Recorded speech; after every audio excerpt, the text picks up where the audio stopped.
Mesdames, Messieurs, chers téléspectateurs, toujours dans notre focus consacré à la République de Guinée, nous avons aujourd'hui le plaisir de recevoir sur ce plateau M. Ahmed Kanté, administrateur général de la Société guinéenne du patrimoine minier. M. Kanté, merci d'avoir accepté cette invitation. Merci. Bonsoir. Bonsoir. Il existe en Guinée déjà un ministère de la géologie et des mines. Qu'est-ce qui justifie la pertinence d'une société qui gère le patrimoine minier? Bien, je pense que la question est bienvenue et il est important d'y apporter une réponse claire.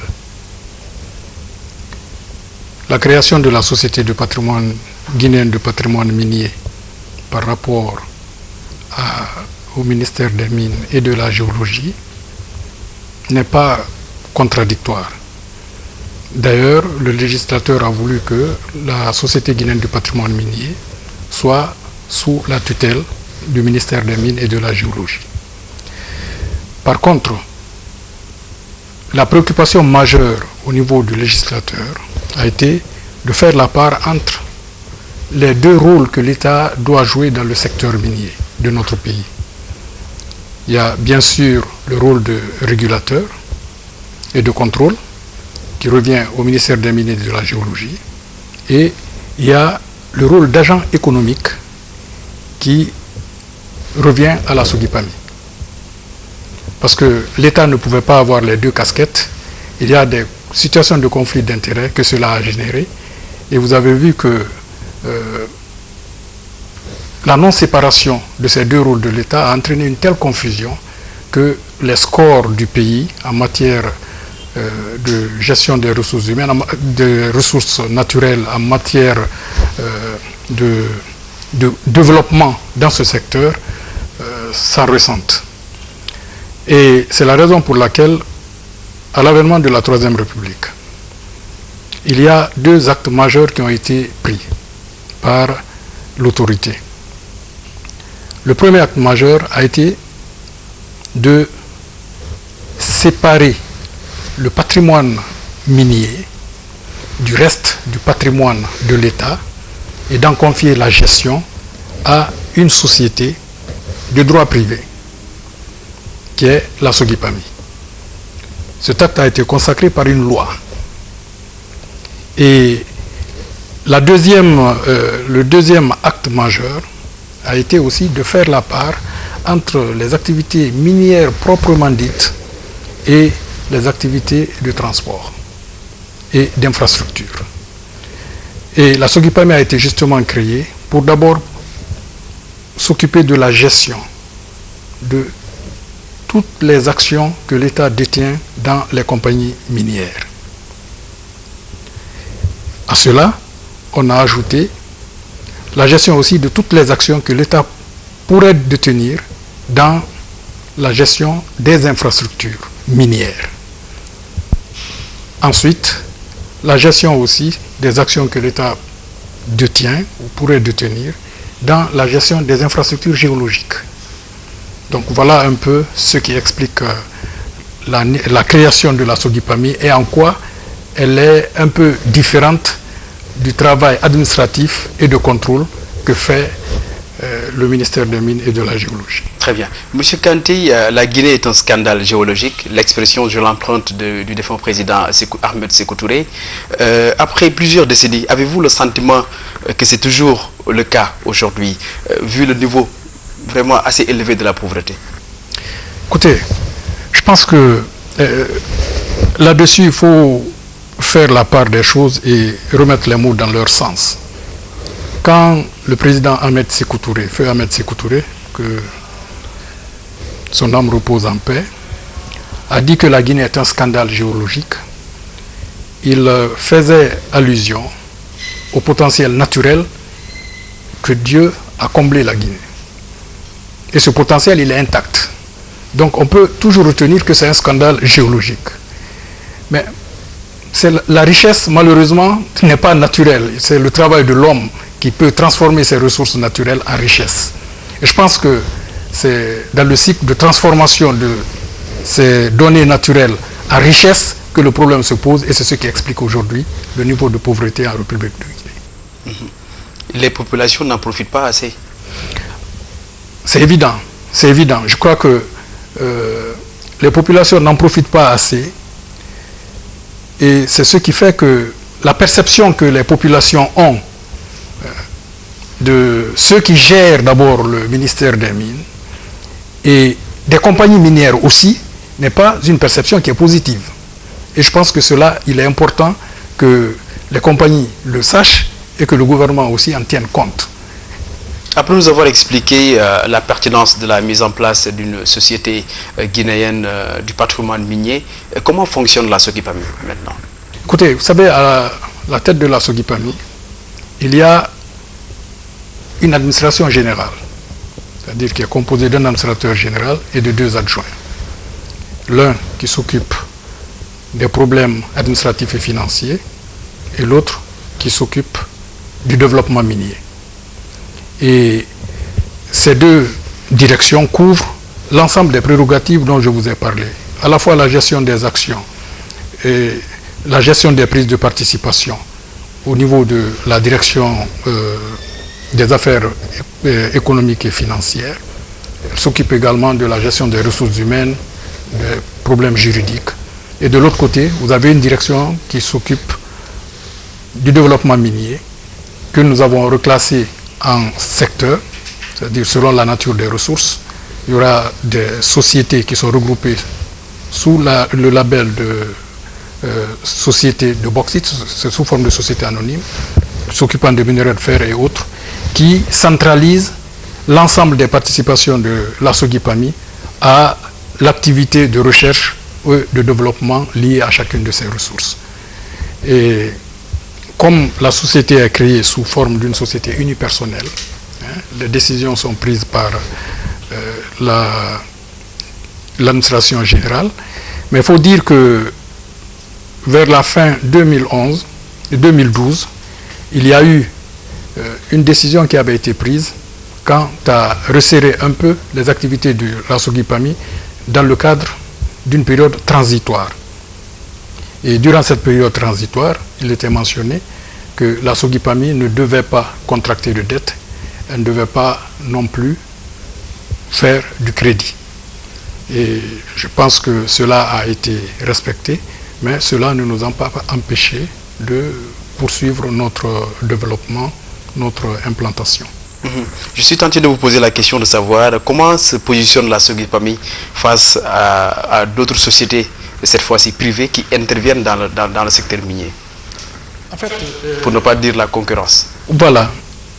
Bien que la Sogipami soit d'expression étatique, puisqu'il faut le préciser, le capital de la Sogipami est détenu à 100% par l'État. Mais cela ne nous donne pas pour autant des passe-droits. La Sogipami est soumise au code minier. Et nous sommes dans le secteur comme tout autre agent et nous essayons de trouver nos marques. Il est donné à chaque société la liberté d'exercer des activités économiques dans ce pays, des activités minières, que ce soit en phase de recherche ou de développement. Mais il se trouve que certaines d'entre elles, conscientes du rôle que joue la Sogipami et de ce que pourrait leur rapporter le travail avec la Sogipami, ont frappé à notre porte pour demander à ce que nous puissions les accompagner, soit dans la mise en valeur des permis qu'elles ont en ce moment, ou alors dans la mise en valeur des permis qu'elles se proposent d'obtenir.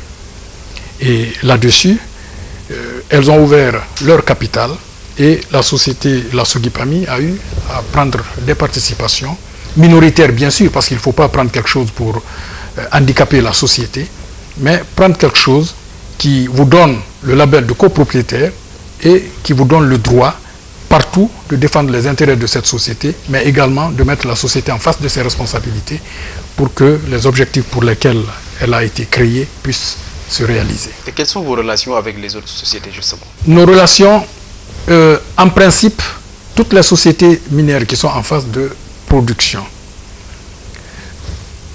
ont leurs actions qui doivent être gérées par nous. Mais il s'agit d'un processus qui vient d'être déclenché et qui ne s'est pas encore concrétisé. Mais en principe, en tant que gestionnaire des actions de l'État, nous devons nous intéresser au fonctionnement de ces sociétés, à leur politique des ressources humaines, à la genèse des revenus, en somme toute chose qui doit pouvoir améliorer la gouvernance au niveau de ces sociétés et apporter aux actionnaires des dividendes de plus en plus importants et se faire payer bien sûr sur un pourcentage de ces dividendes-là. Monsieur Kanté, vous avez tantôt dit que la société guinéenne du patrimoine minier est soumise au code minier, comme toute autre entreprise. D'ailleurs, une réforme a été opérée par le gouvernement. Qu'est-ce que cette réforme du code minier apporte de nouveau, selon vous? Je pense que la réforme du code minier répond à des remarques et des suggestions qui ont été faites par plusieurs sociétés minières et qui en réalité étaient focalisées sur la partie fiscale, notamment au niveau de la taxe minière. Et je pense que l'État y a répondu en revoyant à la baisse les taxes qui étaient proposées par nature de ressources et aussi en revoyant un peu à la hausse la surface des permis qui étaient octroyés. Et je crois qu'il s'agissait d'un dernier toilettage qui, à mon sens, a donné au code minier, parce qu'en fait il ne s'agit pas d'un nouveau code minier, c'est le code minier de 2011 qui a été revu. Donc je pense que ces dernières retouches donnent à ce code minier ses notes de noblesse et très prochainement, je crois, Monsieur le ministre des Mines et de la Géologie devra le présenter aux partenaires à Londres. Très bien. Une des particularités du secteur minier est qu'il s'appuie principalement sur des ressources humaines donc de qualité, pour ne pas dire qualifiées.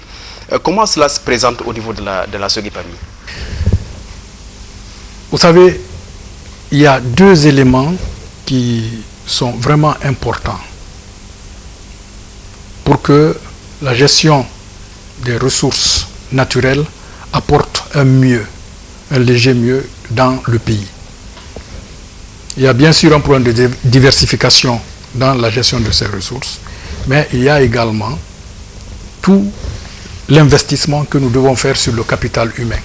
Parce que n'oublions pas, tout cela n'a de signification que si, au niveau de la gestion de ces ressources, la Guinée dispose des compétences requises pour pouvoir estimer les ressources, évaluer les revenus qu'on peut en tirer et veiller à une distribution équitable de ces ressources en faveur des populations. Donc au niveau de la Sogipami, il y a quelque chose qui est horizontal dans tous les accords que nous avons passés avec les partenaires. C'est la formation des cadres guinéens au métier des mines. C'est-à-dire que ce soit sur le plan technique, c'est-à-dire la géologie, que ce soit sur le plan économique, l'étude des marchés, la formation des prix, ou alors que ce soit sur le plan financier, les techniques d'entrée en bourse et autres, figurent en très bonne place dans les ambitions de formation de la Sogipami. Et c'est pourquoi d'ailleurs, au niveau de notre personnel, ce que nous ambitionnons, c'est de renforcer la part des juniors, ces jeunes universitaires qui viennent de sortir, et que nous nous efforçons de mettre les pieds à l'étrier en allant effectuer des stages au niveau de ces sociétés minières, en allant effectuer des stages au niveau de certains de nos partenaires qui maîtrisent déjà les techniques d'entrée en bourse et autres. C'est un long processus. Ce n'est pas du jour au lendemain comme ça qu'on va se lancer dans les opérations boursières. Il faut que des jeunes Guinéens fassent des séjours à ces niveaux-là qui peuvent s'étaler sur 3-5 ans pour que nous ayons une expertise guinéenne des opportunités d'entrer ou de ne pas entrer en bourse pour ne pas, bien sûr, que l'on expose ce patrimoine qui a si longtemps été gardé pour les générations futures à des risques majeurs. La Sogipami existe déjà depuis 2 ans ou presque. Elle est certes récente, mais dispose d'un plan d'action assez fourni. Si on devait avoir un tableau de réalisation, qu'est-ce qu'on peut retenir fondamentalement?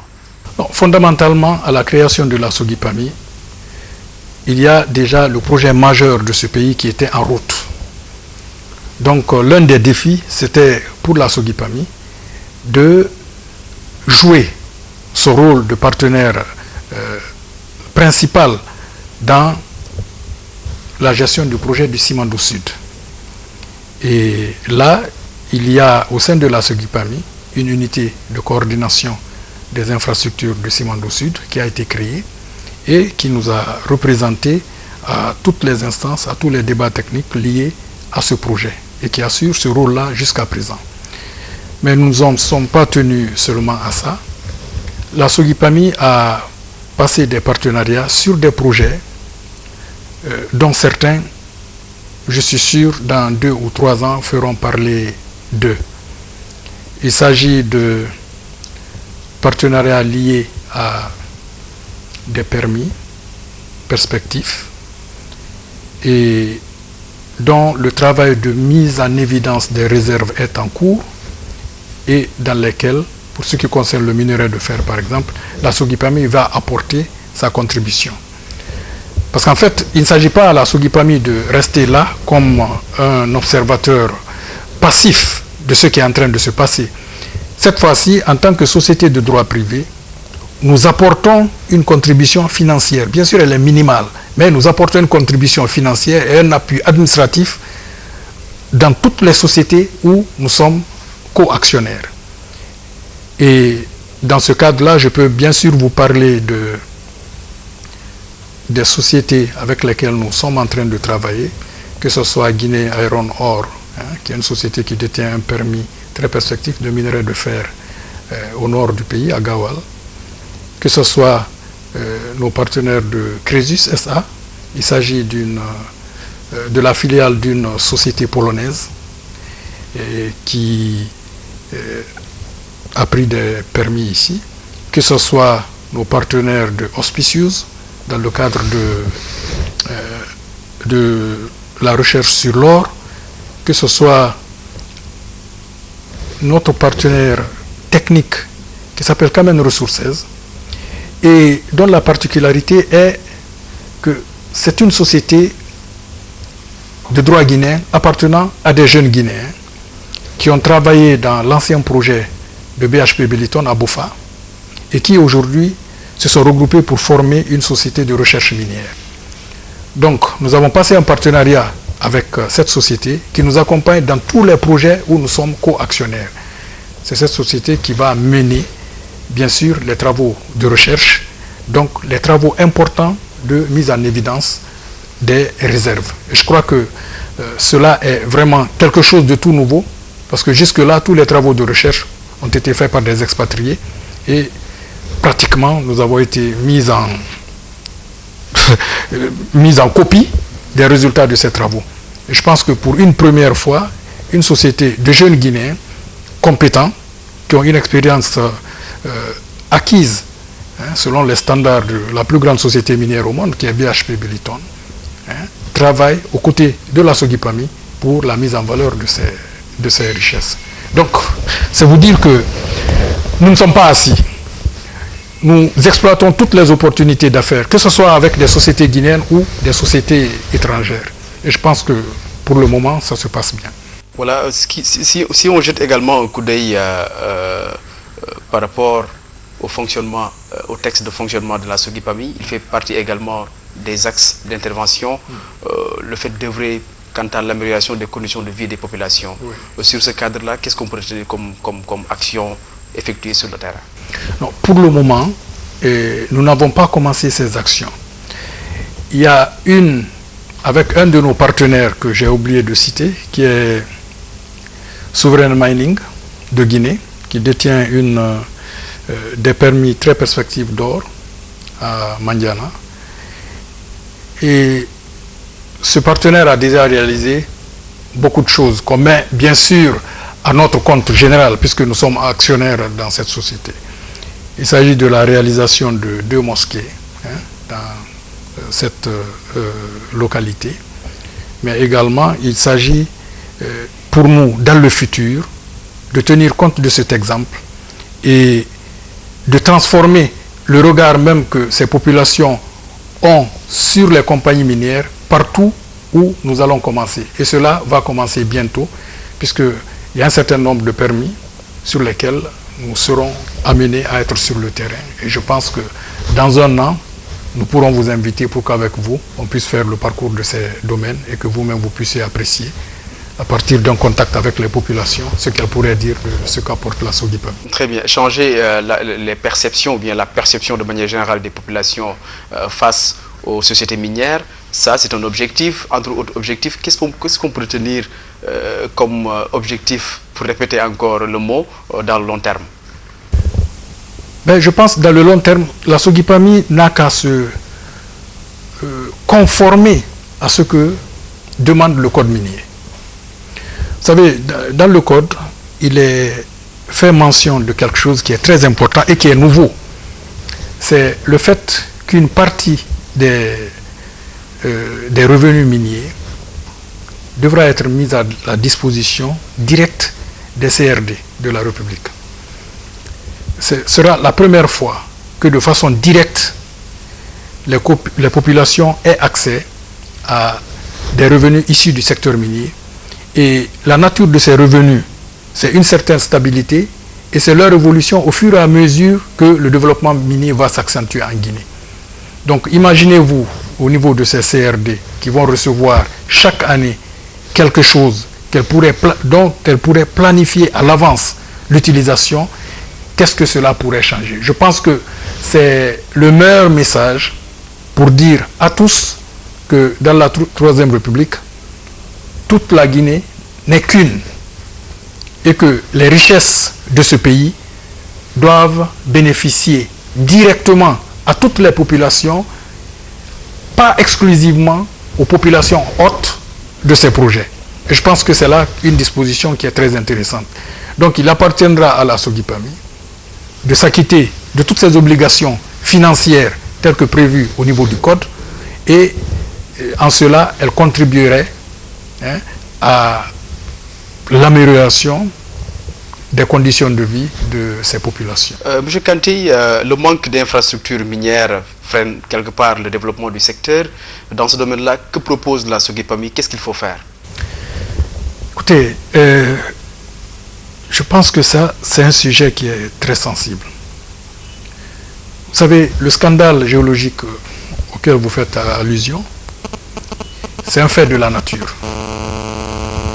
Mais pour transformer ce scandale géologique en success story pour les Guinéens, il faut des infrastructures. Parce que la nature a pourvu de la Guinée de beaucoup de choses. Mais elle a aussi enfoui toute la réserve en minerai de fer très loin de la côte, c'est-à-dire dans la partie forestière de la Guinée. Et pour pouvoir tirer ce minerai de fer-là et l'amener sur les voies d'évacuation, notamment sur l'océan Atlantique, vous avez un chemin de fer dont la longueur peut aller de 620 à 750 km. Qu'est-ce qui est prévu dans ce sens? Dans ce sens, il y a des projets dont le plus avancé est bien sûr le projet du Simandou Sud. Il s'agit d'un projet qui porte sur 3 composantes, une composante mine, une composante chemin de fer et une composante port en eau profonde.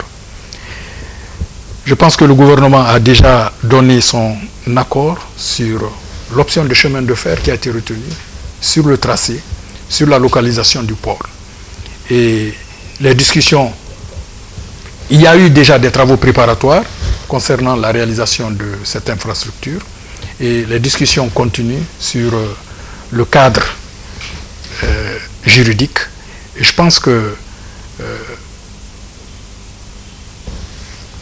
l'organisation des futures élections législatives serait de nature à pourvoir le pays d'une assemblée nationale qui très certainement devra se prononcer sur ces documents pour leur conférer toute la validité qu'il faut.